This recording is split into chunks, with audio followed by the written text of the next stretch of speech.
એ આ રાજ્યના ખેડૂતોની તાકાત છે કે રાજ્ય સરકારના મંત્રીઓ ગ્રાઉન્ડ ઝીરો પર છે? એ આ રાજ્યના જાગતા વિપક્ષોની તાકાત છે કે રાજ્ય સરકારના ખૂબ મહત્વના નેતાઓ સૌરાષ્ટ્રના દરેક ધારાસભ્યોને ગ્રાઉન્ડ ઝીરો પર ખેડૂતોની વચ્ચે પહોંચવાનો આદેશ કરવામાં આવ્યો છે? દરેક વ્યક્તિઓ પ્રયત્ન કરી રહ્યા છે ખેડૂતોના બેલી બનવાનો, એમના અવાજ બનવાનો અને એમના અવાજની પીડાને વ્યક્ત કરવાનો, પણ એ ખરેખર કરી શકે છે કે કેમ? નમસ્કાર, આપની સાથે હું દેવાંશી।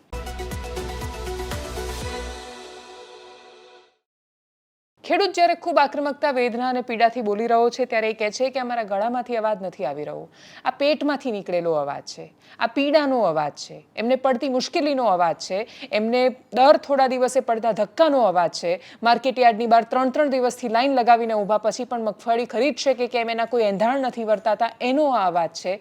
અને એ બધા અવાજો પછી રાજ્ય સરકાર નિર્ણય કરે છે કે એના દરેક મહત્વના મંત્રીઓને, વિસ્તારને લગતા મંત્રીઓને ગ્રાઉન્ડ ઝીરો પર મોકલવામાં આવે।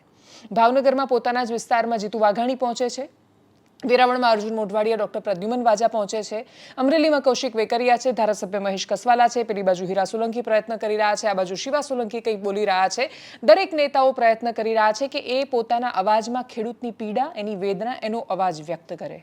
એ બોલે પણ એટલી વેદના સાથે છે। એટલે તમે આ જ્યારે નેતાઓને સાંભળો, એટલે હું શિવા સોલંકીને સાંભળી રહી હતી, એના પછી બીજા 2-4 નેતાઓને સાંભળ્યા તો એવું લાગ્યું કે આ લોકો તો ખેડૂતની વાતને સમજે છે। મંત્રીઓ પણ હાથમાં માંડવી લઈને જોઈ રહ્યા છે અને કહી રહ્યા છે કે ના, નુકસાન તો થયું છે।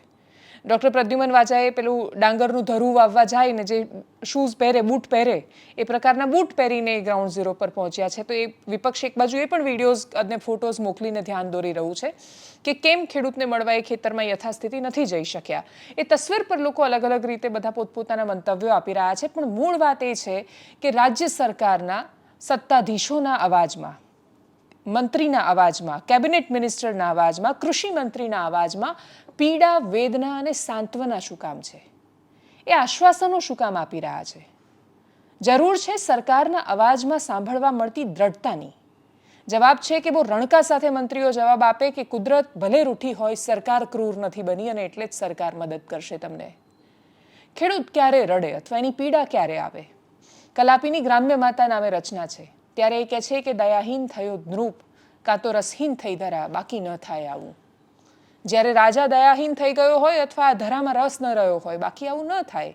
એ જે ગ્રામ્ય માતાની કલાપીએ લખેલી પીડા હતી, એ વર્ષોના વર્ષ તમે ખેડૂત સાથે જોડી શકો છો।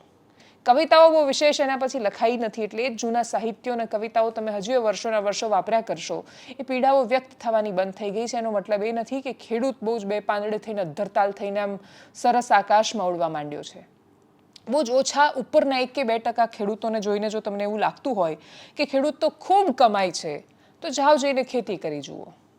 જે લોકો એવું કહે છે કે એની પાસે ગામડાનું સરસ શુદ્ધ મજાનું જીવન છે અને આમ શ્વાસમાં લેવા માટે ઓક્સિજન છે અને કેટલું સરસ વાડીમાં રહે છે અને નેચરલ જીવન જીવી રહ્યા છે, તમે કેમ શહેરમાં આવી ગયા?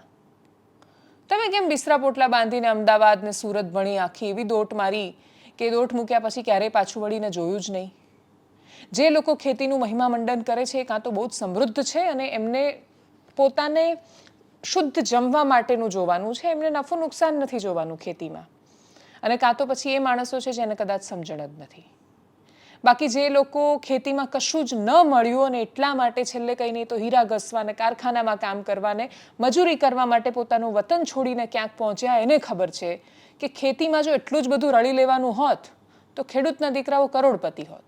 બધા ખેડૂતો કરોડપતિ નથી અને માત્ર ખેતીથી નથી।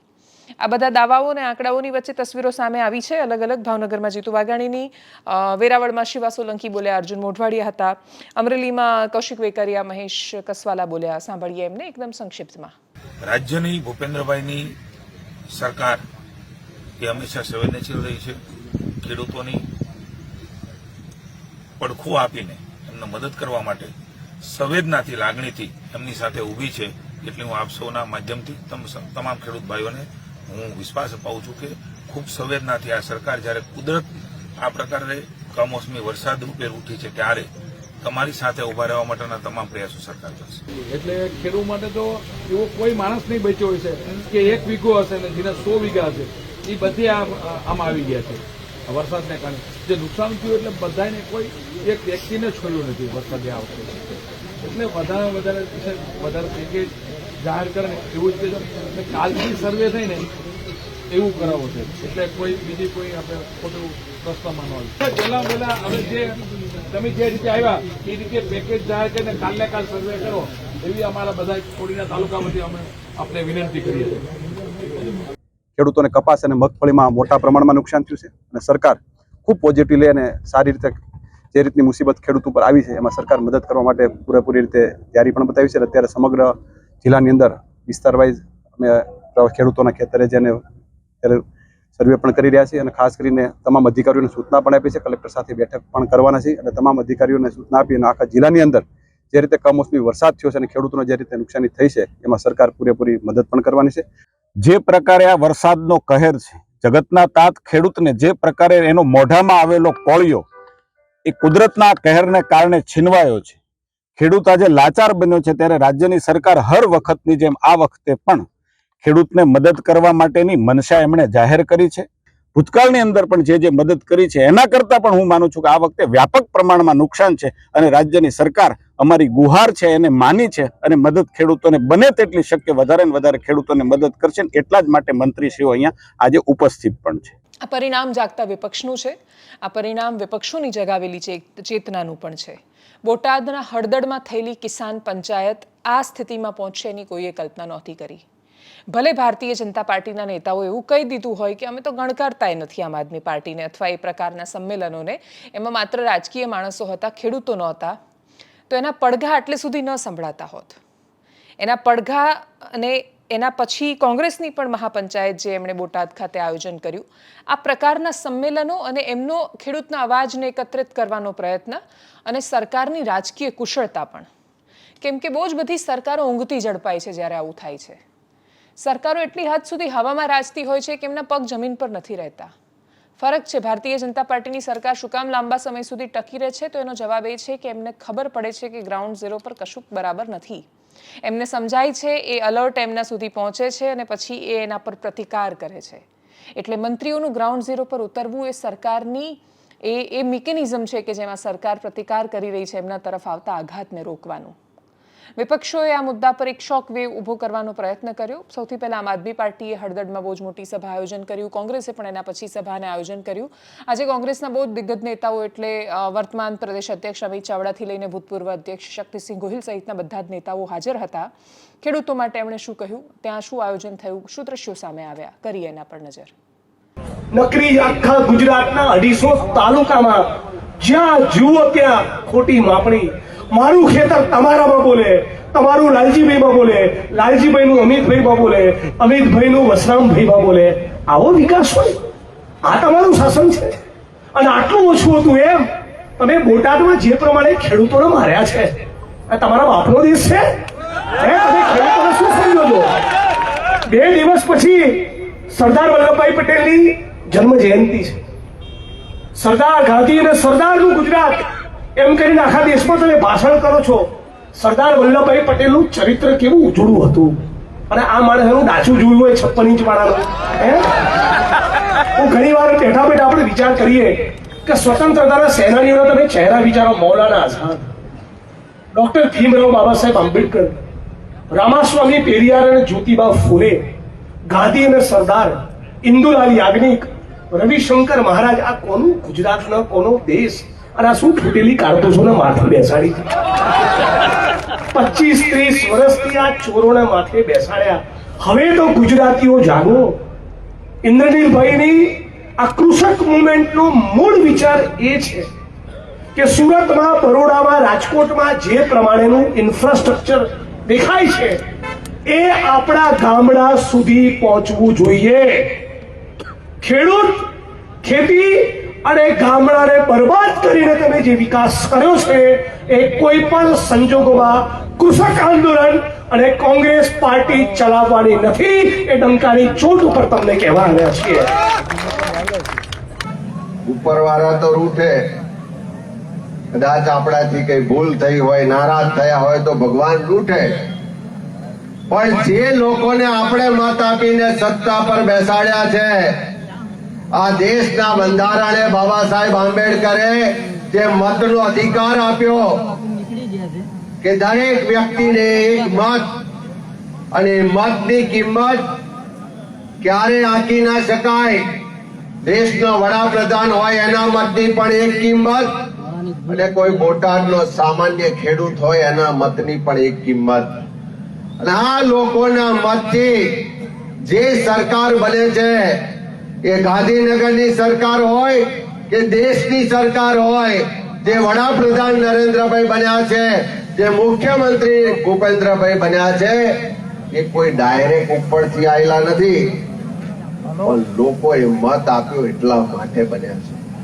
અને જેના મતથી સત્તા પર બેઠા હોય અને જ્યારે તકલીફ આવે ત્યારે એ જ પ્રજાને, એ જ જનતાને, એ જ મતદારોને ભૂલી જાય, તો બંધારણે આપણને મતનો અધિકાર દર 5 વર્ષે ઉપયોગ કરવાની સત્તા આપી છે, તાકાત આપી છે. જ્યારે જ્યારે સત્તા પર બેઠેલા લોકો અભિમાનમાં આવી જાય, સત્તાના મદમાં આવે અને સામાન્ય લોકોને ભૂલી જાય, તો જનતાને એટલી તાકાત મળેલી છે કે આવનારી ચૂંટણી આવે ત્યારે ગમે તેવો ચમરબંધી હોય તો એને ઘર ભેગો કરતા પણ આ જનતાને આવડે છે. અને આ ગુજરાતની જનતા 2027 કરી પણ બતાવવાની છે. જ્યારે 2008માં ખેડૂતોના 72,000 કરોડ રૂપિયાના દેવા માફ કર્યા, ત્યારે કેટલાક પૈસા વાળા લોકો, કેટલાક વેપારીઓ એમ કહેતા હતા કે ટેક્સ અમે ભરીએ છીએ અને આ કોંગ્રેસની સરકાર આ ખેડૂતો પાછળ, ગરીબો પાછળ આ પૈસા લૂંટાવી દે છે. આજે ઉલટું છે. જીએસટી નાખીને ખેડૂત આજ સુધી ખાતર ઉપર ક્યારેય કોંગ્રેસની સરકારો આવી કે બીજી સરકારો આવી, આઝાદી આવ્યો ત્યારથી ખેડૂતના ખાતર ઉપર, ખેડૂતના ટ્રેક્ટર ઉપર, ડીઝલ ઉપર કોઈ ટેક્સ એવો નહોતો કે ખેડૂત લૂંટાય છે. ખેડૂતને આ માટે લાખો રૂપિયા લૂંટ્યા પછી 2000 રૂપિયા ખાતામાં આવ્યા. ખાતામાં આપણે રાજી થઈ ગયા, 2000 ખાતામાં. અરે આપણે ત્યાં ખાતર પાડીને કેટલા પૈસા લઈ ગયો છે એનો હિસાબ માંગ્યો. યાદ કરજો, કોંગ્રેસની સરકાર હતી, કોઈ દિવસ પેટ્રોલ ને ડીઝલ એક સરખો ભાવ હતો. ડીઝલ હંમેશા સસ્તું રહેતું હતું કે જેથી કરીને ખેડૂત ડીઝલ ટ્રેક્ટર વપરાય, માલ સામાન લઈને ટેમ્પો જાય, ગરીબ માણસ બસમાં બેસીને જાય તો એને મોંઘું ના પડે. મોટી ગાડી વાળો પેટ્રોલ 5 રૂપિયા વધારે આપે તો વાંધો નહીં, પણ ડીઝલ સસ્તું હતું કે નહીં? આજે ભાવ હરખા છે. કોંગ્રેસે પ્રયત્ન કર્યો છે પાટીદાર વોટ બેંકને પણ રીઝવવાનો. કબજે તો કરી નથી શકવાના, પણ જો થોડી ઘણી પણ રીઝી જાય તો જે સાવ ગ્રાઉન્ડ ઝીરો પરથી સાફ થતી દેખાય છે સૌરાષ્ટ્રમાં, ખાસ તો કોંગ્રેસ, ત્યાં એ ફરીથી ઊભા થવાનો પ્રયત્ન કરે છે. 2017ના પરિણામોમાં સૌરાષ્ટ્રનું બહુ જ મોટું યોગદાન હતું. સૌરાષ્ટ્રએ ભારતીય જનતા પાર્ટીને જાકારો આપ્યો હતો. જો આમ આદમી પાર્ટીને એવું લાગતું હોય કે ખાલી એ સૌરાષ્ટ્રથી અને સુરતથી જીતી જશે તો એ વાત સાવ નકામી છે, પણ એટલી જ વાત એ પણ નકામી છે કે જો કોંગ્રેસને એવું લાગતું હોય કે મધ્ય ગુજરાતના અમુક વિસ્તારો અને ઉત્તર ગુજરાતના અમુક સમુદાયની વોટ બેંકથી જીતી જશે. બધા જ્યાં સુધી સાથે મળીને વોટ ન આપે ત્યાં સુધી કોઈ નથી જીતી શકતું. ગુજરાત મોસ્ટ અર્બનાઇઝડ સ્ટેટ છે. ગુજરાત એવું રાજ્ય છે કે જેમાં સૌથી વધારે શહેરો છે, અને શહેરો કોને વોટ આપે છે એ વર્ષોથી બહુ સ્પષ્ટતા સાથે સામે છે. ભલે આમ આદમી પાર્ટીના ગોપાલ ઇટાલી એ વાતને નકારતા હોય કે આ તો મીડિયા એવું કહે છે કે શહેર તો ભાજપને વોટ આપે છે, એ આંકડા કહે છે, મીડિયા નથી કહેતું. એ બહુ સ્પષ્ટતા સાથે છે કે શહેર ભાજપને વોટ આપે છે, અને કેમ આપે છે એના પણ બહુ જ સોલિડ કારણો છે. પણ એ કારણને તારણ બધાને બાજુ પર જવા દઈએ તો પણ હકીકત એ છે, સચિવાલયમાંથી એવી વાતો વારંવાર સામે આવી કે આઈબીનો રિપોર્ટ હતો, જેમ 2017માં હતો કે તમે 90માં સાવ સમેટાઈ જશો જો પ્રયત્ન નહીં કરો તો, અને માંડ 99 પર સરકાર આવી શકી અને ટકી શકી અને ફરી એકવાર ભારતીય જનતા પાર્ટીની સરકાર બની. આંદોલનો અને માહોલના આધારે એક કથિત રીતે આઈબીનો એક રિપોર્ટ છે જેમાં એવું કહેવાયું કે જો અત્યારે ચૂંટણી થાય તો ભારતીય જનતા પાર્ટીને માંડ 80 જેટલી બેઠકો આવી શકે, મતલબ એ ગુજરાતમાં ફરીથી સરકારમાં ન આવી શકે એ સ્થિતિ છે. ઉપરથી જોવા જઈએ તો બધું જ સમૂહસૂત્રું લાગે. સમર્થક બનીને એ દ્રષ્ટિકોણથી ભારતીય જનતા પાર્ટીના કોઈ જુએ તો કદાચ એને પણ સમૂહસૂત્રું લાગે, પણ તમે જ્યારે ગ્રાઉન્ડ પર જઈને સામાન્ય માણસોની વાતચીતને સાંભળો તો તમને સમજાશે કે લોકો ફ્રસ્ટ્રેટ તો છે, એ કંટાળ્યા છે, એ પોતાની ફરિયાદોને રજૂ કરે છે. પણ જો કે આ રિપોર્ટ ભારતીય જનતા પાર્ટીની સરકારમાં ખૂબ ગંભીરતાથી લેવાતા હોય છે અને પાણી પહેલાં પાળ બાંધવી એ અહીંયાની બહુ જ વ્યવહારિક સિસ્ટમ છે અને એટલે જ ભારતીય જનતા પાર્ટીએ શરૂ કરી દીધી છે. પ્રધાનમંત્રી 31 તારીખે આવી રહ્યા છે ગુજરાતની મુલાકાતે. કેવડિયામાં બહુ વિશાળ કાર્યક્રમ છે સરદાર પટેલની 150મી જન્મજયંતિ નિમિત્તે. એની વચ્ચે બે નેતાઓના નર્મદામાંથી સૌથી વધારે વિડીયો સામે આવે. એક આમ આદમી પાર્ટીના ધારાસભ્ય ચૈતર વસાવા, એક ભરૂચના સાંસદ મનસુખ વસાવા. ભરૂચના સાંસદ મનસુખ વસાવાનો અધિકારી સાથે સંઘર્ષનો વિડીયો સામે આવ્યો. ચૈતર વસાવાએ ચીમકી આપી કે જો ખેડૂતોનું નહીં સાંભળો તો કાર્યક્રમો સફળ નહીં થવા દઈએ. સાંભળીએ બંને નેતાઓને. હા, જોડાયું નહીં, પણ તમે બી તો જો, તમારે તો જવાબદારી છે ને. કામ ચાલતું તમે એકાદ દિવસ જોઈ નહીં. હા, બાકી ને આ તો બીજો લેયર છે. અમે જે અહીંયા ઉભા છે ને હિંગોરિયા પાસે બીજો લેયર છે. ત્યાં આખો રસ્તો એકદમ પેલું આમ પગ નાખીએ છે ત્યાં તૂટી જાય છે, ખસી જાય છે. હા હા, ના પણ ના ચાલે, બધું નવેસરથી કરાવો. અને એવું નહીં, અને એ જે હોય કોન્ટ્રાક્ટરની સામે અને જૂની એન્જિનિયર સામે ફરિયાદ કરો ના તો સુધરશે. બાકી ત્યાં સુધી નહીં સુધરે. જ્યાં સુધી ફરિયાદ નહીં થાય ને. આ કોલ્યાપાડા વાળો રસ્તો શું થયું હતું, તેમાં બી કશું કઈ કર્યું ના ને, એ રસ્તો તૂટી ગયો છે હવે. તો એ હા, ના ના, તમે 16 હોય કે ગમે તે, પણ આ રસ્તો આની સામે કોન્ટ્રાક્ટરની સામે પણ ફરિયાદ કરો અને જુનિયર એન્જિનિયરની સામે પણ ફરિયાદ કરો. આની પર ગાડીઓ નહીં ચલતી, નહીં ચલતી આની પર. આ બાજુ ગાડીઓ એવું ને, તમે વિઝિટ લો 1-2 દિવસમાં આને. હા, હલો, કાલેથી ચાલુ છે. આજે છેલ્લા 4 દિવસથી ગુજરાતમાં જે માવઠું અને કમોસમી વરસાદ જે વરસી રહ્યો છે તેના કારણે ખેડૂતના હાથમાં આવેલો કોળિયો આજે છીનવાઈ રહેલો છે. ઊભા પાકો, ડાંગર હોય, મકાઈ હોય, સોયાબીન હોય, મગફળી હોય, કપાસ હોય, તમામ પાકો આજે નાશ થઈ રહેલા છે, જેના કારણે જગતનો તાત આજે મુશ્કેલીમાં મુકાઈ ગયો છે. આવી પરિસ્થિતિમાં જગતના તાતની વહારે ગુજરાત સરકાર આવે એવી અમે વિનંતી કરીએ છીએ. ગુજરાતની સરકારને કહેવા માગીએ છીએ કે એમના જે કાર્યક્રમો હોય છે, એમના જે અમૃત મહોત્સવો હોય છે, વિકાસ મહોત્સવો હોય છે કે બીજા કોઈ પણ કાર્યક્રમો હોય છે, એની પાછળ કરોડો અને અબજો રૂપિયાના ખર્ચાઓ કરવામાં આવે છે. ત્યારે ગુજરાતમાં પાક વીમાની યોજના જે બંધ છે એને ચાલુ કરવામાં આવે. જેટલા ખેડૂતોએ પાક ધિરાણ લીધા છે એમને પણ માફ કરવામાં આવે અને તાત્કાલિક અસરથી ગુજરાતના 200 જેટલા તાલુકાઓમાં ખૂબ ભારે વરસાદ પડ્યો છે અને આવનારા દિવસોમાં પણ વરસાદ વરસી શકે છે. ત્યારે આ 200 તાલુકામાં એમના મંત્રીમંડળ સહિતના અધિકારીઓને લઈને ત્યાં રૂબરૂ જઈને સર્વે કરાવવામાં આવે, સેટેલાઇટ સર્વે કરાવવામાં આવે અને ખેડૂતોને યોગ્ય વળતર આપવાની જાહેરાત કરવામાં આવે, વિશેષ પેકેજની જાહેરાત કરવામાં આવે એવી અમે માગણી કરીએ છીએ. આપણે મંત્રીમંડળનું વિસ્તરણ થયું છે ત્યારે આ મંત્રીમંડળના વિસ્તરણમાં રાઘવજીભાઈ પટેલને પડતા મૂકવામાં આવ્યા છે અને જીતુભાઈ વાઘાણીને આમાં જ્યારે મંત્રી બનાવવામાં આવ્યા છે ત્યારે અમે આશાને અપેક્ષા રાખીએ છીએ.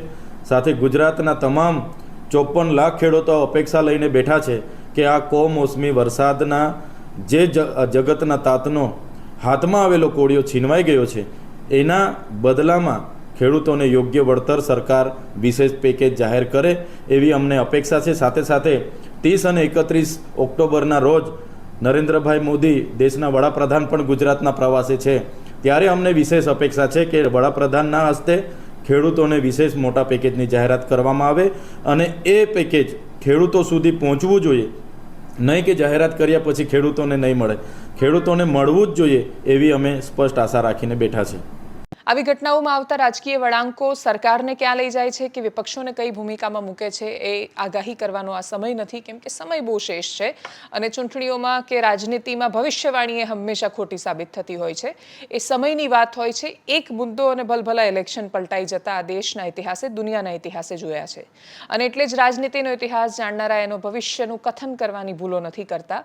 માત્ર અપેક્ષા એટલી છે કે બાકીના ભવિષ્યમાં જે પણ થાય, પણ આ ત્રણેય પાર્ટીઓ જેટલી આમ આક્રમકતાથી ખેડૂતો માટે પોતાની વેદના અને પીડા અને બધા ચિત્કારો વ્યક્ત કરી રહ્યા છે, બસ એ લોકો ખેડૂતોનું કલ્યાણ થવા દે ભેગા થઈને.